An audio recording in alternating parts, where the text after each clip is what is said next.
कृति, अरे ओ कृति, दिन भर सिर्फ पढ़ती रहती है। अरे कहाँ मर गई? आई माँ। माँ क्या हुआ? क्या हुआ? मैंने तुमसे कितने बार कहा है कि थोड़ा घर के काम वाम भी सीख लिया कर। कल जब तेरी शादी होगी तो तेरी ससुराल वाले हमें ही कोसेगी कि बेटी को कुछ नहीं सिखाया। पता नहीं दिन भर क्या खिचड़ी पकाती रहती है। माँ मैं खिचड़ी नहीं पका रही थी, मैं तो पढ़ रही थी। क्या करना है तुझे इतनी पढ़कर? बड़ी भी हो गई है ना, अब क्या सारी जिंदगी भर पढ़ना है? नहीं माँ, बस कुछ और साल, फिर सब तुम्हारी बेटी को वकील साहिबा कहेंगे। क्या कहा? वकील साहिबा? अरे तेरी उम्र की सारे लड़कियों की शादी हो गई है और तुझे पढ़ लिख कर नौकरी करना है। अरे तू क्यों नहीं समझती? ऐसे ही करते करते अगर तेरी उम्र निकल गई तो कौन करेगा तुझसे शादी? कौन करेगा? अरे माँ तुम ये सब क्यों सोच रही हो? और वैसे भी अगर शादी नहीं भी हुई तो मैं मर नहीं जाऊंगी। क्या?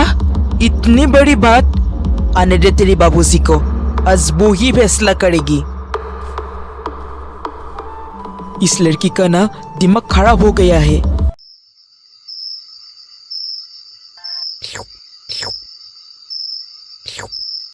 क्या हुआ? अब कुछ कहेंगे या फिर ऐसे ही चुपचाप रहेंगे? देखो आशा, कृति हमारी एक लौती बेटी है। वो पढ़ लिख कर अपने पैरों पर खड़ी होना चाहती है, तो इसमें बुराई क्या है? अब समझ नहीं रही है। घर में अगर जबान बेटी बेटी है तो सारे लोग सारे तरह की बातें करेगी, तो क्या अच्छा लगेगा? मैं उसकी पढ़ाई के खिलाफ नहीं हूँ, बस डर है कि पढ़ाई के चक्कर में उसकी उम्र नहीं निकल जाए। अगर ऐसा हुआ तो कौन करेगा उससे शादी? कौन करेगा? उसके बारे में क्या आपने कभी सोचा है? वो नहीं सोचा है, मुझे पता है। देखिए, पढ़ाई तो ससुराल में भी हो सकती है और ऐसे बहुत से लड़कियां हैं जो ससुराल में रहकर पढ़ाई करती है और ससुराल वाले चाहिए तो काम भी करती है।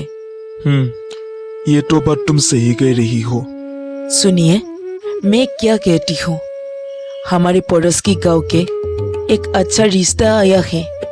लड़का देखने में बहुत अच्छा है, खुद का मकान है, दुकान है और घर में माँ के अलावा कोई नहीं है।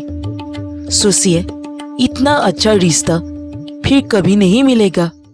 हमें क्या करना चाहिए? देखिए, कृति मेरी बात नहीं मानेगी। आप उससे बात कीजिए, उसे समझाइए। आपके बात वो नहीं डालेगी, बस किसी तरह बेटी के घर बस जाए, और क्या सही है? ठीक है, मैं बात करता हूँ। बेटी कृति। जी बाबूजी। सो गई थी क्या? नहीं बाबूजी। बेटी, मुझे तुझसे कुछ बात करना है।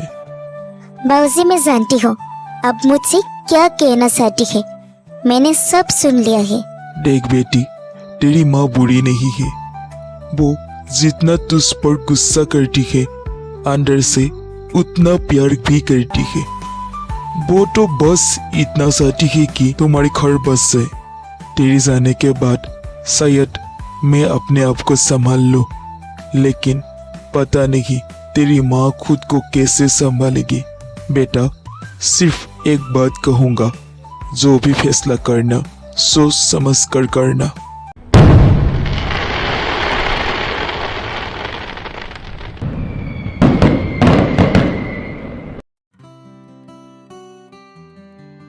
अरे अरे, क्या कर रही हो?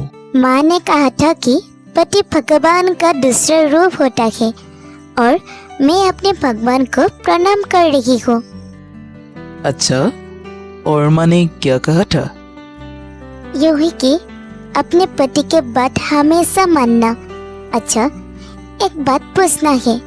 हाँ पूछो। जी वो दरअसल। अरे क्या हुआ? ऐसा झिझक क्यों रही हो? कहना तो है, लेकिन कैसे कहो समझ में नहीं आ रहा है। आप मुझे बाधा कीजिए, आप मुझे मना नहीं करेंगे।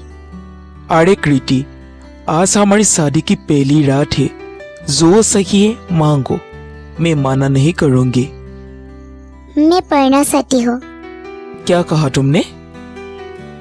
मैं कानून की पढ़ाई कर रही थी, लेकिन माँ की जिद के वजह से मुझे शादी करना पड़ी।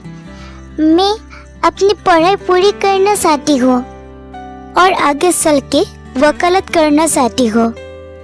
बस इतनी सी बात वकील साहिबा, मुझे तुम्हारी पढ़ाई से कोई दिक्कत नहीं है और मुझे पता है माँ को भी नहीं होगी। कृति, अब तुम मेरी पत्नी हो, तुम्हारी खुशी में ही मेरी खुशी होगी।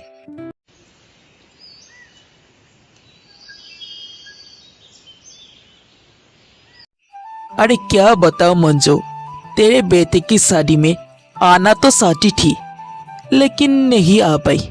लेकिन तू चिंता मत कर, अब आ गई हो ना, 10 दिन तो रुक कर ही जाऊंगी। हाँ हाँ, क्यों नहीं बुआ? अरे मंजू, तेरे बहू साय बना रही है या फिर साय उगा रही है? अरे नहीं दादी, ये लीजिए आपकी चाय और पकड़े। अरे बा मंजू, तेरे बहू तो बहुत खूबसूरत है। हाँ बुआ, वो तो है। अच्छा मंजू, बहू तेरी ख्याल तो रखती है ना? हाँ बुआ, बहू बहुत अच्छी है, मेरे ख्याल रखती है, सारा घर के काम करती है, इसके अलावा पढ़ाई भी करती है अपनी। क्या कहा तुमने? पढ़ाई करती है? हाँ बुआ, बहू वकालत की पढ़ाई कर रही है और आगे जाकर वकालत भी करेगी। तू पागल बगल हो गई है क्या? तुझे पता भी है वकालत करने में कितना रिक्सी है? नहीं, ऐसा नहीं हो सकता। तू बहू की पढ़ाई अभी के अभी छुड़वा दे। लेकिन बुआ। कोई लेकिन बेकिन नहीं, जो कहा है वो करो।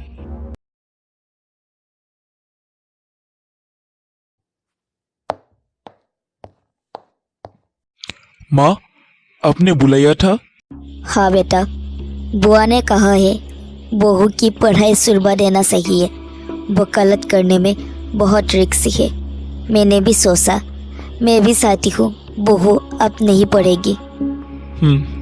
मैं बात करते हूँ उससे, लेकिन माँ मुझे लगती नहीं कि वो पढ़ाई छोड़ेगी।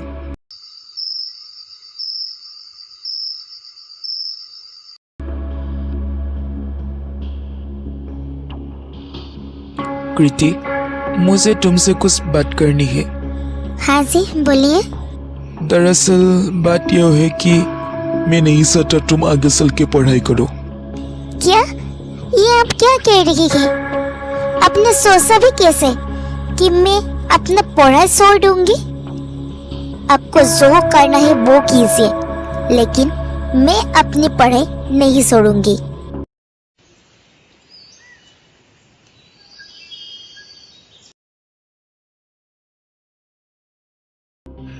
क्या हुआ बेटा?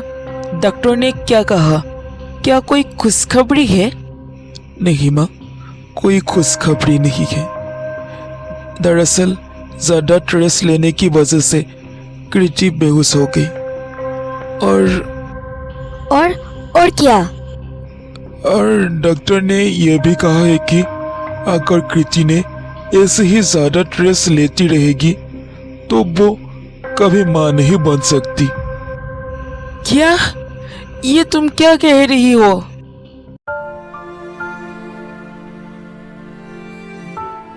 हे भगवान, हमेशा मेरे साथ ही ऐसा क्यों होती है? आखिर मैंने क्या किया है? सुन बेटा, अगर बहू कभी माँ नहीं बन सकती तो तुझे दूसरी विवाह करना पड़ेगी।